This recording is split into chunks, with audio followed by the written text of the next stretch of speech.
Você já foi num churrasco e ouviu aquele seu primo falar que vai juntar dinheiro. A partir do mês que vem, todo mês, há 3 anos o cara vem falando que vai juntar dinheiro a partir do mês que vem. E nunca junta nada. Pois é, meus amigos, o problema não é falta de intenção, porque todo brasileiro, todo o ser humano no planeta Terra quer juntar dinheiro, quer ter uma vida financeira tranquila. O problema é que ninguém ensina isso. Ninguém ensina um método para as pessoas chegarem a esse objetivo. E sem um método, a intenção vira só uma frase bonita que a gente fica repetindo de frente pro espelho enquanto paga o lanche que pediu no iFood, gastando mais dinheiro lá, né, com bobagem. Hoje a gente vai mudar isso, porque eu vou te dar 5 dicas práticas com números reais na tela para você chegar nos seus primeiros 10 mil reais. Talvez o mais rápido que você poderia imaginar que fosse possível. Mas antes de mais nada, eu vou pedir para você se inscrever nesse canal, deixar o teu like nesse vídeo e ativar o sino das notificações para você não perder mais nenhum vídeo. E antes de qualquer coisa, deixa eu te contar por que esse primeiro objetivo é tão difícil, porque entender tudo isso muda muita coisa na sua vida. Existe uma coisa no mundo dos investimentos que todo mundo fala, mas pouca gente realmente entende na prática. Chama-se juros compostos. Todo mundo já ouviu falar sobre juros compostos e ouviu falar também a frase,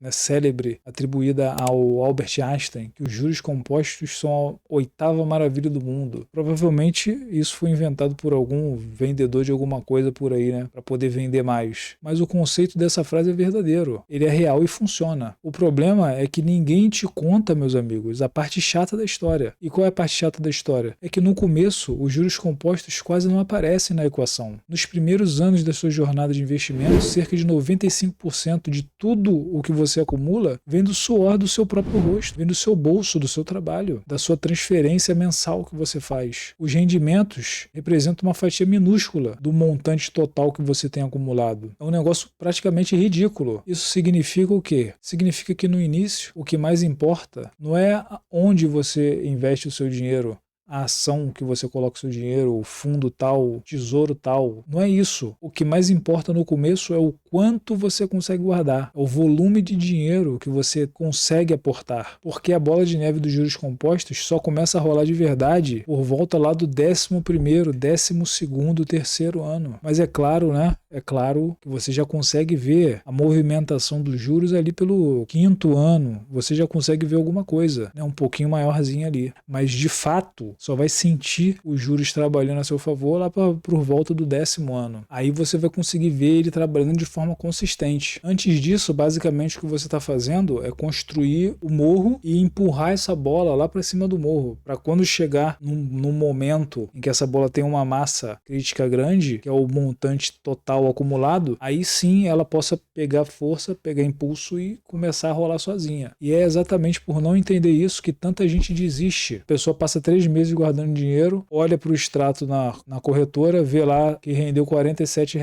pega o dinheiro e vai comprar um chinelo, porque a pessoa fala que não está adiantando nada. Então a primeira coisa que eu preciso que você entenda é que no começo o jogo é de volume e consistência, é volume de aporte e consistência de aporte, não é de rentabilidade, não é de quanto isso vai render no começo. Guarda isso na sua mente. Aí você fala, Magno, então não adianta nada eu escolher um bom investimento no começo? É isso que você está dizendo para mim? E não adianta eu fazer nada? Claro que adianta, mas adianta muito menos do que você pensa. A diferença entre você investir a 8% ao ano e a 12% ao ano, nos seus primeiros 10 mil reais, é questão de meses, não é questão de anos. O que realmente move o ponteiro é o quanto você consegue aportar todo mês, é o volume, é a quantidade de dinheiro que você consegue colocar. Dito isso, meus amigos, é claro que você não deve deixar o teu dinheiro parado lá na conta corrente ou na poupança, mas a escolha de onde investir não é o foco dessa fase. O foco dessa fase é você acumular o máximo possível e manter o hábito de aporte. A dica número 1 que eu posso te dar é que você tem que ser intolerante com dívidas caras. Você tem que ter fobia à dívida cara, sabe? Você tem que ter preconceito com dívida cara. Essa é a primeira dica e talvez seja a dica mais importante. Para quem ainda não começou do zero de verdade, antes de você pensar em investir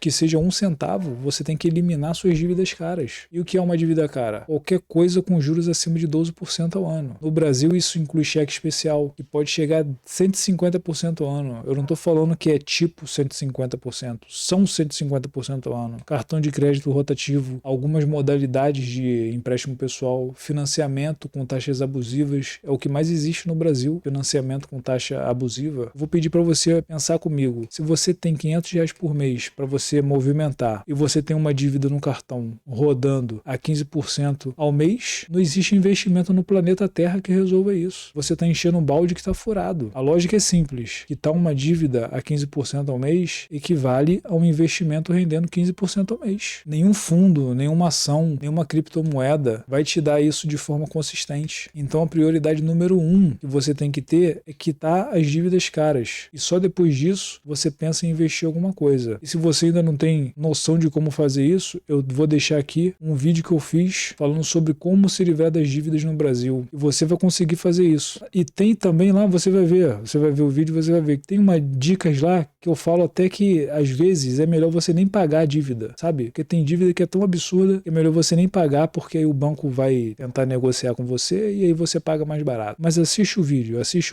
e você vai entender o que eu tô falando. Eu vou botar um comparativo aqui na tela de algumas dívidas com um investimento aí, né, conservador, para que você possa ver. Dívida no cartão rotativo 15% ao mês equivale a 435% ao ano. Dívida no cheque especial 8% ao mês equivalem aí a 151% ao ano. E um investimento aqui conservador, um CDI, a 10% ao ano aproximadamente. A conclusão que a gente tira disso é que dívida cara é terrível. E o melhor investimento que você pode fazer é quitar as dívidas. Aí talvez você fale, mas Magno, e se eu tiver uma dívida pequena no cartão, tipo R$1.500, e eu tenha parcelado essa dívida em 10 vezes sem juros? Eu devo quitar essa dívida antes de investir? Aí que tá a questão. Parcelado sem juros é diferente.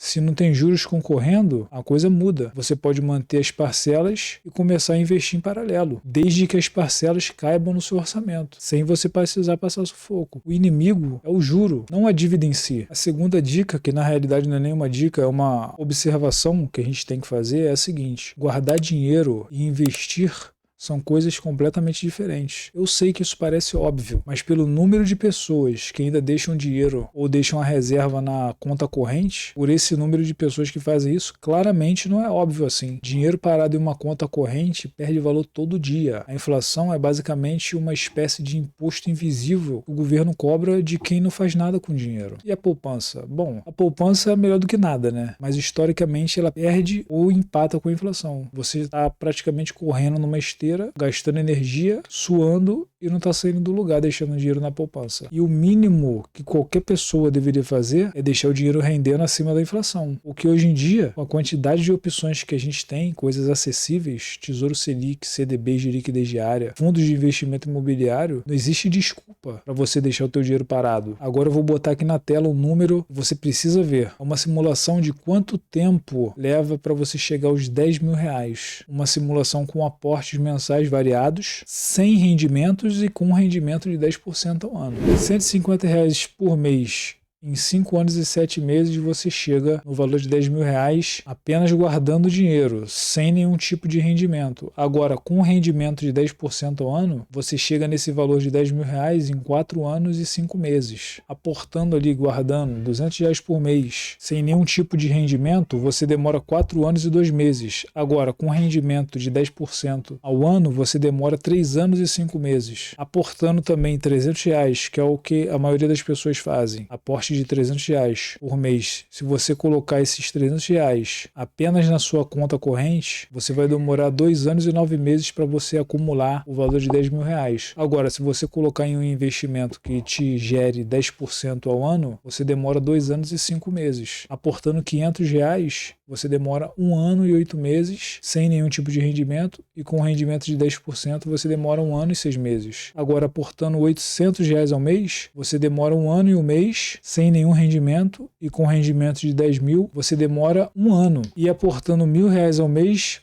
você demora 10 meses sem nenhum tipo de rendimento, colocando o dinheiro lá parado em alguma conta, mas com rendimento de 10% ao ano, você demora 9 meses para chegar nos mesmos de 10 mil reais. Repara que nos primeiros 10 mil, o rendimento economiza alguns meses, mas não faz milagre. A diferença entre guardar 200 reais e 500 reais por mês é muito maior do que a diferença entre investir bem ou investir mal. O aporte é o rei dessa fase, mas o hábito de investir, mesmo que com pouco dinheiro, é o que vai te preparar para quando o patrimônio crescer e os juros começarem a trabalhar de verdade por você. Por isso, você criar esse hábito é muito importante. Terceira dica, você precisa saber quanto tempo vai levar. Não o número que você quer que seja, o número real. Sabe por que a maioria das pessoas desistem antes de chegar nos primeiros 10 mil? Não é falta de dinheiro, é frustração com expectativa errada, que ela mesma cria. A pessoa decide que vai juntar 10 mil reais esse ano. Passa 6 meses guardando dinheiro, aí ela fica lá guardando 300 reais por mês, ela olha para o extrato depois de 6 meses, vê lá 1.800 reais. Decide simplesmente que o negócio não funciona. Ela olha para aquilo ali e fala, não, isso aqui não está funcionando. Aí ela pega o dinheiro que ela guardou durante esse período e vai para o shopping e gasta. Aí realmente não funciona, né?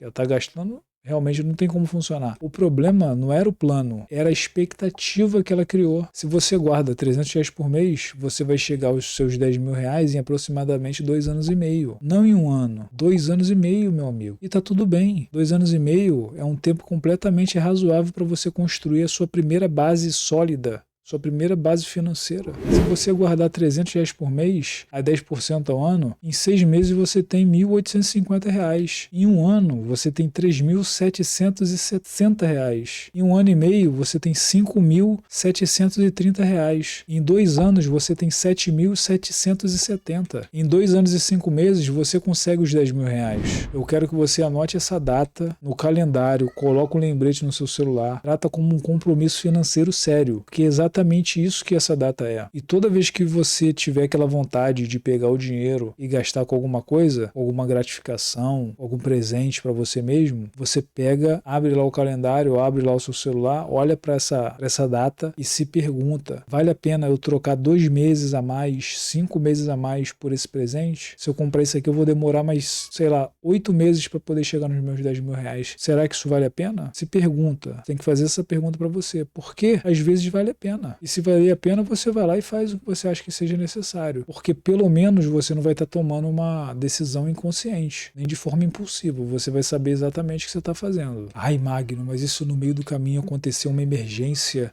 e eu precisar usar o dinheiro que estava guardando, Magno. O que eu faço? É exatamente por isso que antes de qualquer coisa, antes de começar a investir, o foco que você precisa ter é criar uma reserva de emergência, uma reserva separada. A recomendação é 6 meses dos seus gastos essenciais, que pra gente, né, brasileiro, pra quem ganha salário mínimo, é o salário inteiro, né? Você tem que guardar pelo menos 6 meses do seu salário todo. Se você for trabalhador, né, o trabalhador comum que ganha um salário mínimo aqui no nosso país. Porque, infelizmente, pra gente, tudo, com esse dinheiro de miséria, tudo é essencial, não tem o que fazer. A gente gasta praticamente pra comer, então é isso. Tem que guardar pelo menos os 6 salários aí pra você conseguir ter uma tranquilidade. E você tem que guardar esse salário aonde? Você tem que guardar esse dinheiro aonde? Em um investimento que tenha liquidez diária, no qual você consiga sacar esse dinheiro de forma imediata a qualquer dia, a qualquer hora. E você tem que colocar uma coisa na sua mente, esse dinheiro não é sua meta, esse dinheiro é seu para-choque, não é esse dinheiro aí que você vai guardar de emergência, não são os 10 mil reais, os primeiros 10 mil reais investidos, não é isso não, é uma reserva de emergência, é o seu para-choque. Com ele, você não precisa se sacrificar sempre, sabe? Aconteceu alguma coisa, você vai lá e pega o dinheiro que você tem guardado para o seu futuro. É justamente esse dinheiro que você vai usar caso aconteça uma emergência. Por isso que o nome é reserva de emergência. Aí você não vai precisar ficar sacrificando o plano toda vez que o carro quebrar, o celular cair no chão, sei lá, a criança cair, bater o dente na escada. É para isso que você vai usar esse dinheiro. Quarta dica. E aqui eu vou falar algo que ninguém gosta de ouvir, mas que é necessário. Você precisa gastar menos do que você ganha. Toda semana, todo mês, todo ano. Parece óbvio, mas o brasileiro médio gasta exatamente o que ganha. Isso quando ele não gasta mais do que ganha. O crédito fácil no Brasil foi muito bem pensado para garantir que você nunca consiga construir algum tipo de patrimônio. Um dos maiores investidores do passado costumava dizer que a base de toda riqueza é não gastar mais do que você ganha e investir a diferença com inteligência. Nada de revolucionário, mas pouquíssimas pessoas fazem isso com consistência. Agora, os 2 maiores vilões do orçamento de quem está começando. E isso vale para boa parte da população brasileira. O vilão número 1 é o transporte. Carro próprio é um dos maiores destruidores de patrimônio para quem está começando a construir riqueza. Bota na ponta do lápis IPVA, seguro, manutenção, combustível, a própria parcela do financiamento. Se você somar tudo, a conta, meus amigos, é assustadora. Eu vou colocar o custo real de um carro aqui na tela para você ver. Carro popular, em média, aí de 80 mil reais. É difícil falar isso, mas né? No Brasil, carro popular é 80 mil reais. Financiado em 60 vezes. Aí você bota uma parcela de R$ 1.800 ao mês. Mais 4% de IPVA. R$ 267 ao mês. Mais um seguro médio aí de R$ 200 ao mês. Mais uma média de R$ 400 por mês de gasto com combustível e uma média de gasto com manutenção de R$ 150 ao mês. O total mensal que você gasta só para ter o carro é de R$ 2.817. Se você investisse esse valor, ao invés de bancar um carro, em 2 anos você teria R$ 75 mil. Em 5 anos, meus amigos, a pessoa conseguiria acumular R$ 220 mil.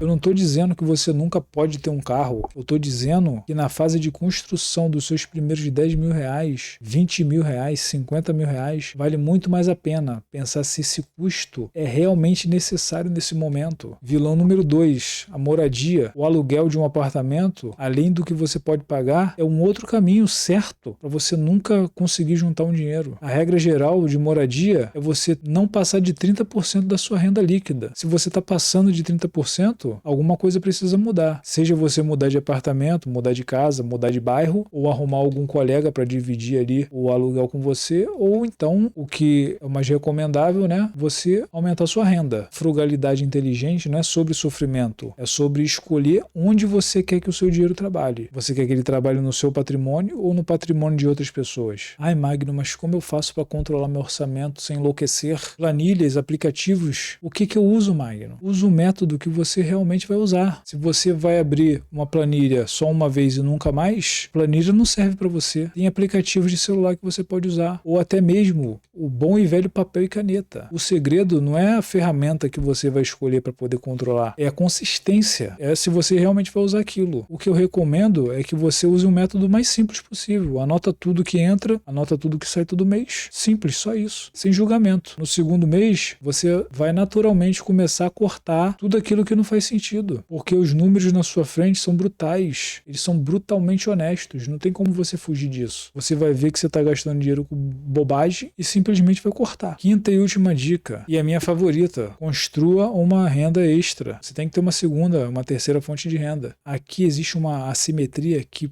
poucas pessoas percebem de verdade. Existe um limite para quanto você consegue cortar dos seus gastos. Você não consegue cortar 100% das suas despesas, até porque você precisa ter um lugar para morar, você precisa ter roupa para vestir, você precisa comer, você precisa se movimentar. O limite inferior, ele é fixo, não tem como você mudar isso, mas não existe limite para quanto você consegue ganhar. Eu sei que isso parece frase de coach, de motivacional aí de Instagram, mas é matemática verdadeira. A sua capacidade de gerar renda é variável, com maior potencial de impacto no seu patrimônio, especialmente no começo, quando os aportes, como eu já falei, são mais importantes do que qualquer outra coisa. E olha só, renda extra não precisa ser uma startup ou um negócio mirabolante aí de milhões, não. Pode ser freelancer na sua área de atuação mesmo. Você pode vender um produto ou algum serviço, você pode alugar alguma coisa que você tenha. Digamos aí que você tenha lá um pula-pula. Você pega esse pula-pula e aluga para festa infantil. Você pode fazer isso. Teve uma vez que eu conheci um cara que ele mudou a situação financeira dele alugando brinquedo para festa. Mas aí ele não tinha lá o brinquedo, ele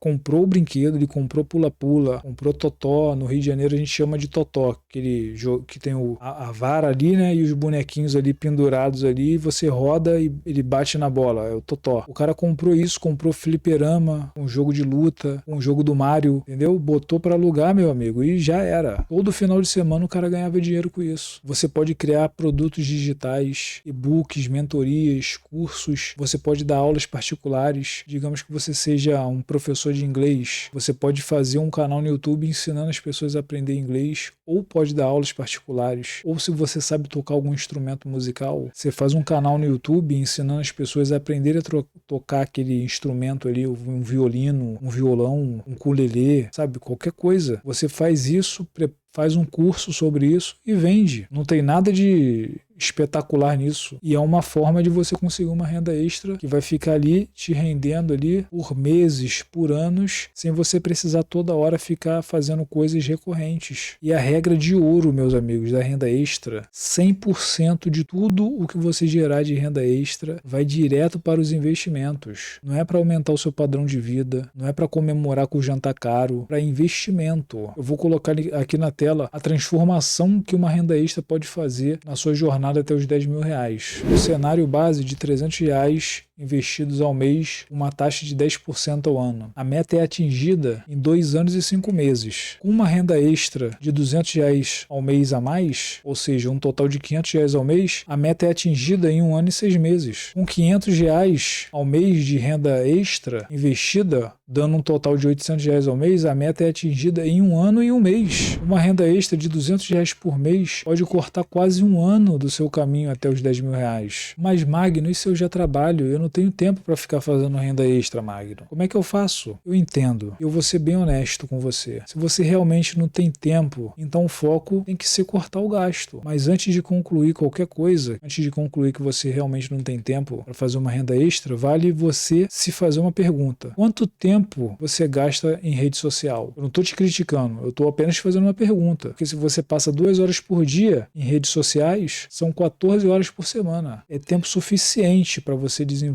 uma renda extra. Que seja uma renda extra pequena. Mas se você investir, mesmo que seja 100 reais a mais, muda completamente a sua trajetória financeira. Então vamos recapitular as 5 dicas para você poder chegar nos seus primeiros 10 mil reais investidos. Primeira, quite as dívidas caras. Não tem investimento que supere os juros do cartão do rotativo, meus amigos. Não existe. A segunda, invista o dinheiro. Não apenas guarde o dinheiro, porque dinheiro parado perde valor. O mínimo que você deve fazer é superar a inflação. A terceira, defina uma meta realista. Saber quanto tempo leva de verdade para chegar nos seus primeiros 10 mil reais e tratar esse prazo como se fosse um contrato. Quarto, controle o orçamento. Os vilões, como eu falei, são transporte e moradia. Corte o que der para cortar, mas sem você entrar em sofrimento desnecessário. Tá? Não entre nessa loucura de cortar tudo, porque isso não vai adiantar praticamente nada. E você vai ficar estressado e é aí que você vai desistir mesmo. E a quinta, construa uma renda extra. Não existe teto para quanto você pode ganhar. E cada R$1 que você consiga investir a mais, é R$1 a mais que encurta o seu caminho até você chegar nos seus 10 mil reais. Os primeiros 10 mil são os mais difíceis. Não porque o valor é alto, mas porque você ainda está criando um hábito. Você ainda está entendendo como é que o jogo funciona. Você ainda está resistindo à tentação de gastar o dinheiro que você acumulou. Mas tem uma coisa que ninguém te conta sobre chegar nos primeiros 10 mil. Quando você chega nesse marco, alguma coisa muda. Não é só sobre o número no extrato bancário, é a sua relação com o dinheiro. Você percebe que é possível chegar não apenas aos 10 mil, mas a valores muito maiores. Você entende que o método funciona e que daí pra frente tudo vai ficar muito mais fácil. Os próximos 10 mil reais eles vão vir de forma muito mais rápida. Os 50 mil mais rápido ainda. E um dia você vai olhar pro seu extrato e vai entender por que tanta gente fala dos juros compostos. Mas isso, meus amigos, começa aqui, com os seus primeiros 10 mil reais. E se esse vídeo foi útil para você, eu vou pedir para você deixar o teu like nesse vídeo, se inscrever nesse canal e ativar o sino das notificações. E deixa no comentário aqui se você já chegou nos seus 10 mil reais, se você ainda está começando ainda, está no começo ali, nos 100 reais por mês, o quanto você tem guardado, porque isso vai servir de incentivo para as outras pessoas que, assim como você, não desistiram. E eu vou te pedir uma coisa, cara, não desiste não. Não desiste, porque se você tiver um método, tiver fé e tiver foco, você vai conseguir. Isso não é impossível, não foi impossível para mim e não vai ser impossível de maneira nenhuma para você também. Então fica com Deus e até o próximo vídeo.